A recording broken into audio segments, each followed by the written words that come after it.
I'm John Perkins. I'm a U.S. citizen, born in the United States, raised in the United States. I'm a former economic hitman. We work very much like some of the hitmen for the mafia because we're looking for a favor later. And mafia people have done this, and gangsters have done this for ages. We just do it on a very large level with governments, with countries, huge level. And we're much more professional.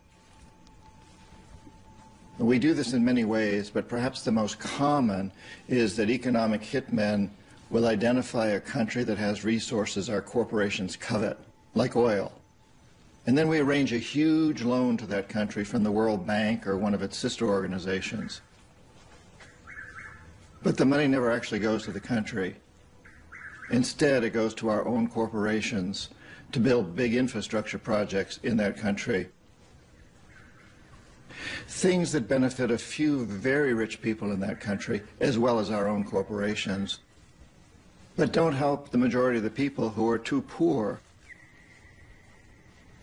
But these people, the poor people, are left holding a huge debt, and it's so huge that they can't possibly repay it.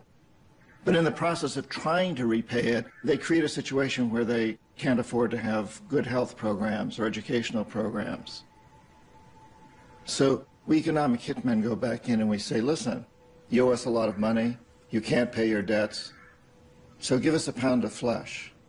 Sell your oil real cheap to our oil companies, or vote with us on the next critical United Nations vote, or send troops in support of ours to someplace in the world, like Iraq. And in that way, we've really managed to create this empire. Because the fact of the matter is, we write the laws. We control the World Bank. We control the IMF. We even control the United Nations to a large degree. And so we write the laws. So the things economic hitmen are not illegal. Putting countries in huge debt and then demanding favors in return, that's not illegal. It should be. It isn't.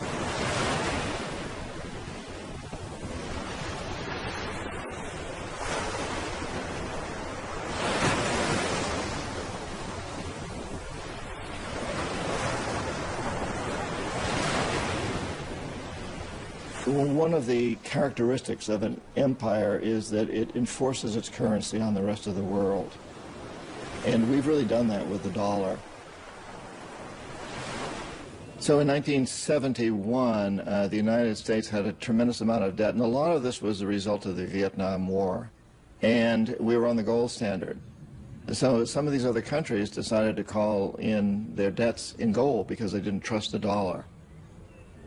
Nixon refused to pay in gold, in fact took us off the gold standard because he knew he couldn't pay in gold. We didn't have the value. And so very quickly after that, we went on the oil standard. And I was a large part of that deal that we struck with Saudi Arabia, insisting that OPEC only sell oil in dollars.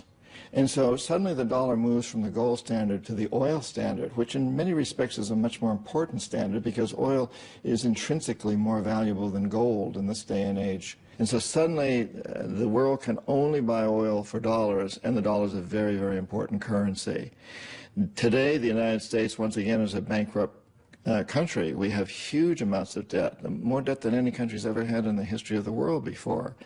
And if some other country to call that debt in a currency other than the dollar, we'd be in very, very serious trouble.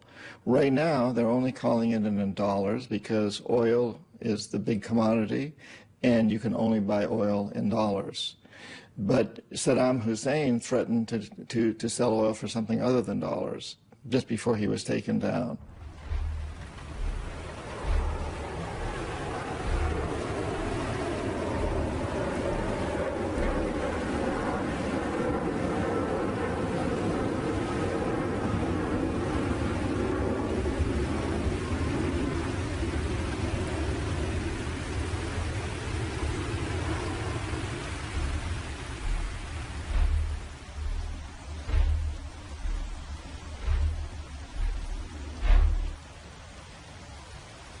Sometimes we economic hitmen fail to corrupt leaders of other countries, as I failed with Omar Torrijos in Panama and Jaime Roldos in Ecuador.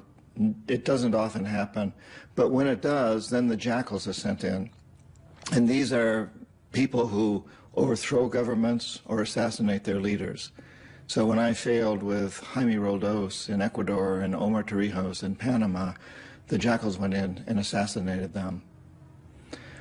On the few occasions where neither the economic hitmen nor the jackals are successful, then and only then do we send in the military. And this is exactly what happened in Iraq. An economic hitman could not corrupt Saddam Hussein, could not bring him around. The jackals couldn't take him out, and so the military was sent in. The first time we sent the military in 1991, we destroyed his military and figured that he had been sufficiently chastised that now he would come around. And so during the 90s, the economic hitmen went back in to try to bring Saddam Hussein around, but he wouldn't give in. If he had, he'd still be running the country and we'd be selling him jets and tanks and everything else he wanted. But he didn't give in. The jackals couldn't assassinate him. His security forces were very good, and he had a lot of look-alike doubles, so his own security men didn't know whether they were guarding him or a double. So neither the economic hitmen nor the jackals succeeded the second time with Saddam Hussein, and at that point we sent in the military again, and this time we took him out, and the rest is history.